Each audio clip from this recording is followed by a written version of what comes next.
ರೇಣುಕಾಸ್ವಾಮಿ ಕೊಲೆ ಕೇಸಲ್ಲಿ ದರ್ಶನ್ಗೆ ಢವಢವ ಶುರುವಾಗಿದೆ.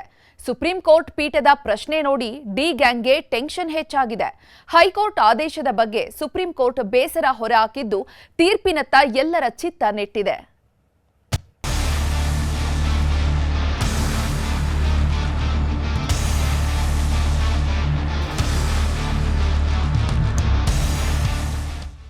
ಸಿನಿಮಾ ಶೂಟಿಂಗ್ಗೆ ಅಂತ ಥಾಯ್ಲೆಂಡ್ಗೆ ಹೋದ್ರು ತಾಯ್ನಾಡಿನಲ್ಲಿ ನಡೆದಿರುವ ಕೊಲೆ ಕೇಸಿನ ಆರೋಪ ನಟ ದರ್ಶನ್ ಅವರನ್ನ ಬಿಡ್ತಿಲ್ಲ. ನೆಮ್ಮದಿಯಲ್ಲಿ ಶೂಟಿಂಗ್ನಲ್ಲಿ ಭಾಗಿಯಾಗುವಂತೆಯೂ ಇಲ್ಲ, ಬಿಡುವಂತೆಯೂ ಇಲ್ಲ. ಯಾಕಂದ್ರೆ ಸುಪ್ರೀಂ ಕೋರ್ಟ್ ನಟ ದರ್ಶನ್ ಸೇರಿದಂತೆ 7 ಜನರಿಗೆ ಹೈಕೋರ್ಟ್ ಮಂಜೂರು ಮಾಡಿದ್ದ ಜಾಮೀನು ಪ್ರಶ್ನಿಸಿ ಸುಪ್ರೀಂ ಕೋರ್ಟ್ ಸಲ್ಲಿಸಿದ್ದ ಮೇಲ್ಮನವಿಯ ವಿಚಾರಣೆಯನ್ನ ಮುಂದುವರಿಸಿತ್ತು. ಈ ವೇಳೆ ಸುಪ್ರೀಂ ಕೋರ್ಟ್ನ ನ್ಯಾಯಮೂರ್ತಿಗಳು ಕೇಳಿರುವ ಪ್ರಶ್ನೆಗಳು, ಸರ್ಕಾರಿ ವಕೀಲರಿಂದ ಬಂದಿರುವ ಉತ್ತರ, ದರ್ಶನ್ ಪರ ವಕೀಲರ ಪ್ರತಿವಾದ, ಹಾಗೆಯೇ ಹೈಕೋರ್ಟ್ ಜಾಮೀನು ಮಂಜೂರು ಮಾಡಿದ ರೀತಿಗೆ ವ್ಯಕ್ತವಾದ ಅಸಮಾಧಾನವನ್ನ ನೋಡಿದ್ರೆ ದರ್ಶನ್ ಅವರ ಜಾಮೀನು ಮುಂದುವರಿಯುತ್ತಾ ಅಥವಾ ಕ್ಯಾನ್ಸಲ್ ಆಗುತ್ತಾ ಎಂಬ ಪ್ರಶ್ನೆ ಹುಟ್ಟುಹಾಕಿದೆ.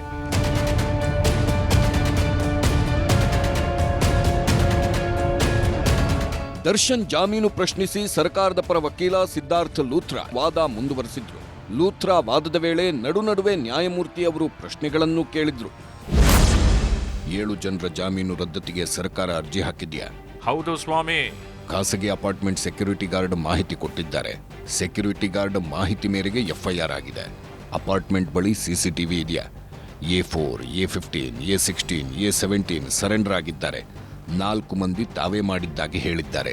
17 ಜನರ ಪೈಕಿ 7 ಜನರ ಜಾಮೀನು ರದ್ದಾಗಬೇಕಾ? ಸಾಂದರ್ಭಿಕ ಸಾಕ್ಷ್ಯಗಳ ಮೇಲೆ ಕೇಸ್ ದಾಖಲಾಗಿದೆಯೇ? ಸದ್ಯ 7 ಜನರ ಜಾಮೀನು ರದ್ದು ಮಾಡಲು ಅರ್ಜಿ ಸಲ್ಲಿಸಲಾಗಿದೆ. Darshan and Pavithra live in relation ನಲ್ಲಿದ್ದರು. ಕೊಲೆ ಹಿಂದಿನ ಉದ್ದೇಶ ಏನು? ರೇಣುಕಾಸ್ವಾಮಿ ನಟ ದರ್ಶನ್ ಅವರ ಫ್ಯಾನ್ ಆಗಿದ್ದ.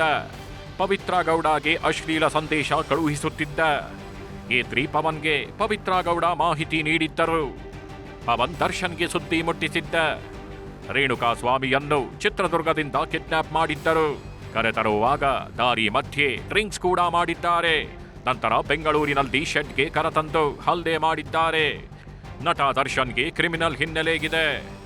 ಇದಾದ ಬಳಿಕ ರೇಣುಕಾಸ್ವಾಮಿ ಕೊಲೆ ಪ್ರಕರಣದ ಬಗ್ಗೆಯೂ ನ್ಯಾಯಾಲಯ ವಕೀಲರನ್ನ ಪ್ರಶ್ನಿಸಿತ್ತು.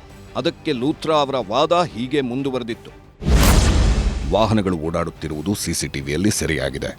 ಜೀಪ್ ವ್ರಾಂಗ್ಲರ್ ಬಿಳಿ ಸ್ಕಾರ್ಪಿಯೋ ಓಡಾಡಿದೆ. ಆರೋಪಿಗಳು ಸಾಕ್ಷ್ಯನಾಶಕ್ಕೆ ಯತ್ನಿಸಿದ್ದಾರಲ್ವೇ? ಡ್ರೈನೇಜ್ ನೀರಿನಲ್ಲಿ ಮೃತದೇಹ ಎಸೆದು ಹೋಗಿದ್ದಾರಲ್ವೇ? ಕೊಲೆ ಮಾಡಿರೋದಾಗಿ 4 ಆರೋಪಿಗಳಿಂದ ತಪ್ಪೊಪ್ಪಿಗೆಯಾಗಿದೆ. ಜೂನ್ 10ರಂದು ಪೊಲೀಸರ ಮುಂದೆ ಶರಣಾಗಿದ್ದಾರೆ. ಹಣಕಾಸು ವಿಚಾರವಾಗಿ ಕೊಲೆ ಮಾಡಿರೋದಾಗಿ ಒಪ್ಪಿಕೊಂಡಿದ್ದರು. ಸಿಡಿಆರ್ ಪರಿಶೀಲನೆ ವೇಳೆ ಅಸಲಿ ಸತ್ಯ ಗೊತ್ತಾಗಿದೆ. A4 ರಾಘವೇಂದ್ರ ಹಲವರಿಗೆ ಫೋನ್ ಕರೆ ಮಾಡಿದ್ದ. 45 ಬಾರಿ ಕಾಲ್ ಮೆಸೇಜ್ ಮಾಡಿರೋದು ಸಿಡಿಆರ್ನಲ್ಲಿ ಸಿಕ್ಕಿದೆ. A3 ಪವನ್ ಆರೋಪಿ ವಿನಯ್ ಸಂಪರ್ಕದಲ್ಲಿದ್ದ. ದರ್ಶನ್ ಮ್ಯಾನೇಜರ್ ನಾಗರಾಜ್ ಜೊತೆ ಸಂಪರ್ಕದಲ್ಲಿದ್ದ. A4 ರಾಘವೇಂದ್ರ ದರ್ಶನ್ ಫ್ಯಾನ್ಸ್ ಅಸೋಸಿಯೇಷನ್ನ ಅಧ್ಯಕ್ಷ. ವ್ರಾಂಗ್ಲರ್ ಕಾರು ಸ್ಟೋನಿ ಬ್ರೂಕ್ ಮಾಲೀಕ ಹಾಗೂ ಆರೋಪಿ ವಿನಯ್ಗೆ ಸೇರಿದ್ದು. ದರ್ಶನ್ ಪವಿತ್ರ ಪಾತ್ರ ಎಲ್ಲಿ ಬರುತ್ತದೆ? ದರ್ಶನ್ ಫೇಮಸ್ಸೋ ಅಲ್ಲವೋ ಅನ್ನೋದು ಬೇಡ, ಪ್ರತ್ಯಕ್ಷದರ್ಶಿಗಳು ಗುರುತಿಸಿದ್ದಾರಾ? ಶೆಡ್ಗೆ ಕರೆತಂದು ರೇಣುಕಾಸ್ವಾಮಿ ಮೇಲೆ ಹಲ್ಲೆ ಮಾಡಿದ್ದಾರೆ. ಬ್ಲಾಕ್ ಸ್ಕಾರ್ಪಿಯೋ ಕಾರಿನಲ್ಲಿ ದರ್ಶನ್ ಪವಿತ್ರ ಬಂದ್ರು. ದರ್ಶನ್ ಪವಿತ್ರ ಗೌಡ ಸೇರಿ ಹಲವರಿಂದ ಹಲ್ಲೆ. ದರ್ಶನ್ ಅಂಡ್ ಪವಿತ್ರರನ್ನ ಪ್ರತ್ಯಕ್ಷದರ್ಶಿ ಕಿರಣ್ ಗುರುತಿಸಿದ್ದಾನೆ. ಘಟನಾ ಸ್ಥಳದಲ್ಲಿ ಇಬ್ಬರು ಗಿದ್ದಿದ್ದನ್ನು ಸಾಕ್ಷಿ ಗುರುತಿಸಿದ್ದಾನೆ. ಈ ವೇಳೆ ಪ್ರತ್ಯಕ್ಷದರ್ಶಿ ಕಿರಣ್ ಹೇಳಿಕೆಯನ್ನ ಸಂಪೂರ್ಣವಾಗಿ ನ್ಯಾಯಾಲಯದ ಮುಂದೆ ಸರ್ಕಾರಿ ವಕೀಲ ಲೂಥ್ರಾ ಓದಿ ಹೇಳಿದ್ರು. ಜೊತೆಗೆ ರೇಣುಕಾಸ್ವಾಮಿ ಪೋಸ್ಟ್ ಮಾರ್ಟಂಗೆ ಸಂಬಂಧಿಸಿದಂತೆ FSL ವರದಿಗಳನ್ನು ಉಲ್ಲೇಖ ಮಾಡಿದ್ರು. ಪವಿತ್ರ ಗೌಡ ಸ್ನೇಹಿತೆಯ ಹೇಳಿಕೆಯ ಬಗ್ಗೆಯೂ ಉಲ್ಲೇಖಿಸಿದ್ರು. ಮರಣೋತ್ತರ ಪರೀಕ್ಷೆ ವಿಭಾಗದಲ್ಲಿ ಕೆಲಸ ಮಾಡುತ್ತಿದ್ದ ಪವಿತ್ರ ಗೌಡ ಸ್ನೇಹಿತೆಯ ಪತಿ ಹಾಗೂ ಪವಿತ್ರ ಗೌಡ ಸ್ನೇಹಿತೆ ಪೋಸ್ಟ್ ಮಾರ್ಟಂ ರಿಪೋರ್ಟ್ ಬಗ್ಗೆ ಮಾತುಕತೆ ನಡೆಸಿದ್ರು. ಆ ಬಗ್ಗೆಯೂ ಕೋರ್ಟ್ಗೆ ವಕೀಲರು ಮನವರಿಕೆ ಮಾಡಿಕೊಟ್ರು. ಅದಾದ ಬಳಿಕ ಪ್ರತ್ಯಕ್ಷದರ್ಶಿ ಪುನೀತ್ ಮೊಬೈಲ್ನಲ್ಲಿ ಸಿಕ್ಕ ಫೋಟೋಗಳನ್ನು ಜಡ್ಜ್ಗೆ ವಕೀಲರು ನೀಡಿದ್ರು. ಯಾವಾಗ ಫೋಟೋ ತೆಗೆಯಲಾಗಿತ್ತು? ಪುನೀತ್ ಕ್ಲಿಕ್ ಮಾಡಿದ್ದ. ಇದು ಪಿಕ್ಚರ್ ಕ್ಲಿಕ್ ಮಾಡುವಾಗ ನೋಡ್ತಿದ್ರ ಯಾವ ರೀತಿಯ ಜನ ಇವರು? ಕಿರಣ್ ಮತ್ತು ಪುನೀತ್ ಇಬ್ಬರು ದರ್ಶನ್ ಫ್ಯಾನ್ ಆಗಿದ್ರೆ ಯಾಕೆ ಹೇಳಿಕೆ ಕೊಟ್ರು? ನ್ಯಾಯಾಲಯದ ಪ್ರಶ್ನೆಗಳಿಗೆ ಉತ್ತರಿಸಿದ ನಂತರ ಸರ್ಕಾರಿ ವಕೀಲರು ಪೋಸ್ಟ್ ಮಾರ್ಟಂ ರಿಪೋರ್ಟ್ ಅಂಶಗಳನ್ನು ಉಲ್ಲೇಖಿಸಿ ವಾದ ಮುಂದುವರೆಸಿದ್ರು. ರೇಣುಕಾಸ್ವಾಮಿಗೆ ಕರೆಂಟ್ ಶಾಕ್ ನೀಡಲಾಗಿದೆ. ದೇಹದ ಹಲವೆಡೆ ಮೂಳೆಗಳು ಮುರಿದಿವೆ. ದೇಹದ ಮೇಲೆ ಗಂಭೀರ ಗಾಯಗಳಾಗಿವೆ. ರೇಣುಕಾಸ್ವಾಮಿ ಹಿಂದೆ ಲಾರಿಗಳಿರುವ ಫೋಟೋನೇ ಸಾಕ್ಷಿ. ರೇಣುಕಾಸ್ವಾಮಿ ಫೋಟೋ ಹಲ್ಲೆ ಬಗ್ಗೆ ಪವಿತ್ರ ಗೌಡ ತನ್ನ ಸ್ನೇಹಿತೆ ಸಮತಾ ಬಳಿ ಹೇಳಿಕೊಂಡಿದ್ದನ್ನ ಕೋರ್ಟ್ಗೆ ತಿಳಿಸಲಾಯಿತು. ದರ್ಶನ್, ಪವಿತ್ರ ಹಾಗೂ ಸಮತಾ ನಡುವಿನ ಸಂಬಂಧ ವ್ಯವಹಾರಗಳ ಬಗ್ಗೆ ಕೋರ್ಟ್ಗೆ ತಿಳಿಸಲಾಯಿತು. ವಿಜಯಲಕ್ಷ್ಮಿ ಜೊತೆ ದರ್ಶನ್ ವಿದೇಶಕ್ಕೆ ಹೋಗಿದ್ದಕ್ಕೆ ಪವಿತ್ರ ಮುನಿಸಿಕೊಂಡಿದ್ದಳು. ರೇಣುಕಾಸ್ವಾಮಿಯನ್ನು ಶೆಡ್ಗೆ ಕರೆತರುತ್ತಿರುವ ಬಗ್ಗೆ ಮಾಹಿತಿ ಕೊಟ್ಟಿದ್ದಳು. ರೇಣುಕಾಸ್ವಾಮಿಯನ್ನ ತರುತ್ತಿರುವ ಬಗ್ಗೆ ಸಮತಾಗೆ ಹೇಳಿದ್ದ ಪವಿತ್ರ. ಕೊಲೆ ಕೇಸ್ನಲ್ಲಿ ಸಹಾಯ ಮಾಡುವಂತ ಸಮತಾಳನ್ನ ಕೇಳಿದ್ದ ಪವಿತ್ರ.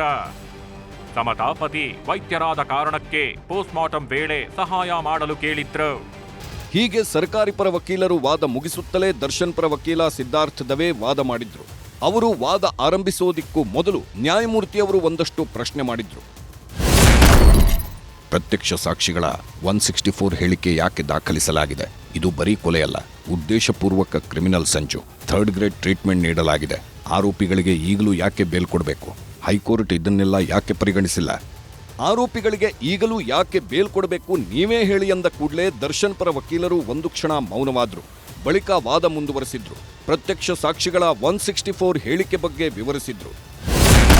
ಪ್ರತ್ಯಕ್ಷ ಸಾಕ್ಷಿಗಳು ಬೇರೆ ಬೇರೆ ಕಡೆ ಹೋಗಿದ್ರು. ಗೋವಾ ಸೇರಿದಂತೆ ಬೇರೆಡೆ ಹೋಗಿ ಬಂದಿದ್ದಾರೆ. 12 ದಿನಗಳ ನಂತರ ಹೇಳಿಕೆ ದಾಖಲಾಗಿದೆ.